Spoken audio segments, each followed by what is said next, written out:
Jewel Platform. Sutra. With the commentary of Tripitaka Master Hua. English translation by the Buddhist text. Translation Society. Chapter X. Final Instructions. Sutra. One day the Master summoned his disciples Fa Hai, Chih Cheng, Fa Ta, Shen Hui, Chih Chang, Chih T'ung, Chih Che, Chih Tao, Fa Chen and Fa Ju, and said to them, "You are not like other people. After my passage into extinction, you should each be a master in a different direction. I will now teach you how to explain the Dharma without deviating from the tradition of our school. First bring up the 3 classes of Dharma-doors. And then use the 36 pairs of opposites, so that, whether coming or going, you remain in the Bodhimandala. While explaining all the Dharmas, do not become separated from your self-nature. Should someone suddenly ask you about a Dharma, answer him with its opposite. If you always answer with the opposite, both will be eliminated and nothing will be left, since each depends on the other for existence." Commentary. One day the Master called his room-entering disciples together for a talk. They are called room-entering disciples because they had received the transmission of the Master's Dharma and were therefore permitted to enter his room. The first of the 10 was Fa Hai. You remember him. He edited the 6th Patriarch Sutra and was a great disciple.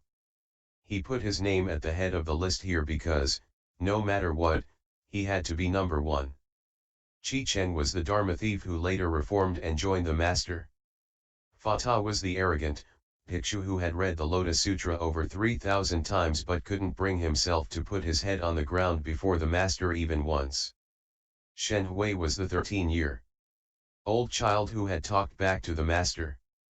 There was also Chih Chang, Chih T'ung, and Chih Che, also known as Flying Cat Chang, Chih Tao, Fa Chen, and Fa Ju. These were the Master's 10 great disciples. The Master said, "You 10 men should each be a master teacher in a certain direction and receive offerings there from humans and gods. I will now teach you how to spread the Dharma without straying from the tradition of our sudden enlightenment Dharma-door teaching." In speaking the Dharma, the Master went on, "The most important thing is to base your speech on the self-nature. How does one do this? Suppose someone asks you a question about the Buddha Dharma. Whatever his principle may be, it's bound to have an opposite. You should answer him with the opposite Dharma. For example, coming and going are relative concepts. Without a coming there is no going, without a going there is no coming. Coming is the prerequisite of going and going can only result from coming. Since opposites depend upon each other for existence, ultimately they both will be cast out, cancelling each other out so that nothing is left behind. There will be no coming and no going, for there will be no place left to go." Sutra. The 3 classes of Dharma-doors are the heaps, the realms, and the entrances. The 5 heaps are form, feeling, perception, impulses, and consciousness. The 12 entrances are the 6 sense objects outside, forms, sounds, smells, tastes, tangible objects, and objects of the mind, and the 6 sense organs within, eye, ear, nose, tongue, body, and mind. The 18 realms are the 6 sense objects, the 6 sense organs and the 6 consciousnesses. The self-nature is able to contain all dharmas, it is the store enveloping consciousness. If one gives rise to a thought, it turns into consciousness, and the 6 consciousnesses are produced which go out the 6 organs and perceive the 6 sense objects. Thus the 18 realms arise as a function of the self-nature. If the self-nature is wrong, it gives rise to 18 wrongs, if the self-nature is right it gives rise to 18 rights. Evil functioning is that of a living being, while good functioning is that of a Buddha. What is the functioning based on? It is based on opposing dharmas within the self-nature. Commentary. The self-nature includes all Dharma-doors, and so it is called the store enveloping consciousness. This is the 8th consciousness, which may be transformed into the wisdom of the Great perfect mirror. If you give rise to thinking and considering, the store enveloping consciousness turns to the seventh consciousness, which in turn produces the six consciousnesses, which go out the six organs and perceive the six sense objects. If you use the self-nature correctly, it is the Buddha use, but if you misuse it, you are just a living being. How do the different usages arise? They come from the opposites within the self-nature. Sutra. External insentient things have 5 pairs of opposites: heaven and earth, sun and moon, light and darkness, yin and yang, and water and fire. In speaking of the marks of dharmas, one should delineate 12 opposites: speech and dharmas, existence and non-existence, form and formlessness, the marked and the unmarked, the presence of outflows and the lack of outflows, form and emptiness, motion and stillness, clarity and turbidity, the common and the holy, membership in the Sangha and membership in the laity, old age and youth, and largeness and smallness. From the self-nature 19 pairs of opposites arise: length and shortness, deviance and orthodoxy, foolishness and wisdom, stupidity and intelligence, confusion and concentration, kindness and cruelty, morality and immorality, straightness and crookedness, reality and unreality, danger and safety, affliction and bodhi, permanence and impermanence, compassion and harm, joy and anger, generosity and stinginess. Advance and retreat, production and extinction, the Dharma body and the form body, the transformation body and the reward body. The Master said, if you can understand and use these 36 pairs of opposites, you can connect yourself with the dharmas of all the sutras and avoid extremes, whether coming or going. When you act from your self-nature in speaking with others, you are separate from external marks while in the midst of them, and separate from inward emptiness while in the midst of emptiness. If you are attached to marks, you will add to your wrong views, and if you grasp at emptiness, you will increase your ignorance. Commentary. Opposite means mutually dependent and mutually opposed. 19 opposites arise as a function of the true suchness self-nature. For example, if there was no long, there would be no short.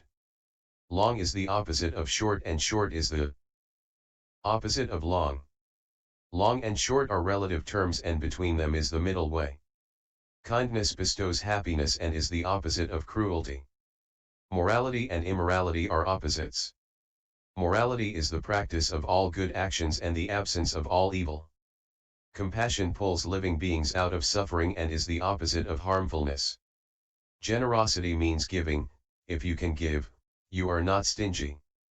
The Dharma body pervades all places and is the opposite of the form body. Sutra. Those who grasp at emptiness slander the sutras by maintaining that written words have no use. Since they maintain they have no need of written words, they should not speak either, because written words are merely the marks of spoken language. They also maintain that the direct way cannot be established by written words, and yet these two words, not established, are themselves written. When they hear others speaking, they slander them by saying that they are attached to written words. You should know that to be confused as they are may be permissible, but to slander the Buddha Sutras is not. Do not slander the sutras, for if you do, your offense will create countless obstacles for you. One who attaches himself to external marks and practices dharmas in search of truth, or who builds many Bodhimandalas and speaks of the error and evil of existence and non-existence, will not see his nature for many eons. Listen to the Dharma and cultivate accordingly. Do not think of the 100 things, for that will obstruct the nature of the way. Listening without cultivating will cause others to form deviant views. Simply cultivate according to the Dharma, and do not dwell in marks when bestowing it. Commentary. People who are attached to emptiness say that they don't need anything at all. They say that it isn't necessary to study the sutras. They say that they don't use written words. Everything's empty. They say, don't use words. Words are nothing but an attachment to marks. If that is so, then nobody should even speak, because written words are simply the visible manifestation of spoken language. They also say, the direct mind is the Bodhimandala. Do not set up written words. But unless you quit speaking altogether, you still have language, and the phrase do not set up is itself made up of words. Your own confusion is your own business, the master adds, but do not slander the Buddha Sutras. You should not refrain from thinking, for if you do, you fall into a useless, dull kind of emptiness. You should cultivate in the way I have instructed you. Do not become attached to appearances. Sutra. If you understand, then speak accordingly, function accordingly, practice accordingly, and act accordingly, and you will not stray from the basis of our school. If someone asks you about a meaning, and the question is about existence, answer with non-existence. If you are asked about non-existence, answer with existence. Asked about the common life, answer with the holy life. Asked about the holy life, answer with the common life. Since in each case the two principles are interdependent, the meaning of the middle way will arise between them. If you answer every question with an opposite, you will not stray from the basic principle. Suppose someone asks, what is darkness? You should answer, brightness is the cause and darkness the condition. When there is no brightness, there is darkness. Brightness reveals darkness and darkness reveals brightness. Since opposites are interdependent, the principle of the middle way is established. Answer every question that way, and in the future, when you transmit the Dharma, transmit it in the way I am instructing you. Then you will not stray from the tradition of our school. Commentary. If you answer every question with an opposite Dharma, you will not deviate from the basic principle of the sudden enlightenment doctrine. Sutra. In the 7th month of the year Gentsu, the first year of the Tai Chi and Yenho reigns, ca 712 AD, the master sent his disciples to Hsinjo to build a pagoda at Kuo-en Temple. He ordered them to hurry the work and it was completed by the end of the summer of the following year. Commentary. During the cyclical year Gentsu, the reign was renamed twice. In the 5th month it was changed from Tai Chi to Yenho. In the 7th month the emperor abdicated in favor of his son, and in the 8th month the reign was renamed Xian Tian. Hsinjo was the master's homeland. His disciples built a pagoda there so that the master's body might rest in it after his death. Sutra. On the first day of the 7th month he gathered his disciples together and said, in the 8th month I wish to leave this world. Those of you with doubts should ask about them soon so that I may resolve them for you and put an end to your confusion, because when I am gone there will be no one to teach you. Hearing this, Fa Hai and the others wept. Only Shen Hui was unmoved and did not cry. The master said, little master Shen Hui has attained to the equality of good and evil. He is not moved by blame or praise and does not feel sadness or joy. None of the rest of you have attained that. All these years on the mountain how have you been cultivating? Now you cry. Who are you worrying about? Are you worrying that I don't know where I'm going? I know where I'm going. If I didn't know, I wouldn't have been able to tell you about it in advance. No doubt you are crying because you don't know where I am going, but if you knew you wouldn't need to cry. Originally the Dharma nature is not produced or extinguished, it does not come or go. Commentary. The great master rang the bell and beat the drum. The sound rang out, summoning all of his disciples to his side. Pay attention, he said. In the 8th month of this year I am going to leave this world. Then here he is again. Fa Hai number 1. He didn't even list the names of the other disciples, he just said, Fa Hai and the others. They all wept. Their eyes ran with tears and their noses ran with snot, just like children who have lost their mother and have no milk to drink. Why? They cried like babies. Some of them cried in secret, some cried openly, and some faked tears, fearing it would be bad manners not to cry along with everyone else. There was both truth and falsehood in the situation, it was exactly like a play. But the youngest of the babies did not cry. Was it because he was too young to understand or care that he was about to lose his mother, or in this case, his teacher? Was it that? No. Shen Hui was young in years, but old in wisdom.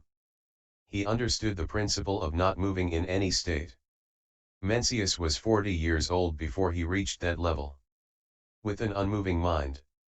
They praise, you are not pleased, they scold, you are not annoyed. They say you work hard, you are not moved. They say you are lazy, no matter what. You are not moved. However, when you are really being lazy and someone scolds you, you can't say, I have samadhi. He doesn't bother me at all. You must have a true unmoving mind, like that of little Shen Hui. The sixth patriarch called Shen Hui Little Master. In the first 10 years after taking precepts one is called a little master, or junior seated. From 10 to 20 years one is middle seated and from 20 to 30 years one is senior seated. Little Master Shen Hui is better than all of you, the master said, because he doesn't have a discriminating mind. He has truly turned his consciousness into wisdom. Shen Hui was not moved by praise or blame. That Dharma master does not cultivate. All he does is run after women. Criticism like that didn't bother him. He really works hard. Not only does he not sleep, he doesn't even lie down. And he only eats once a day. Such austerity. Praise like that didn't affect him either. If you don't react, then people can slander you, but it's as if nothing happened. You're a pig, they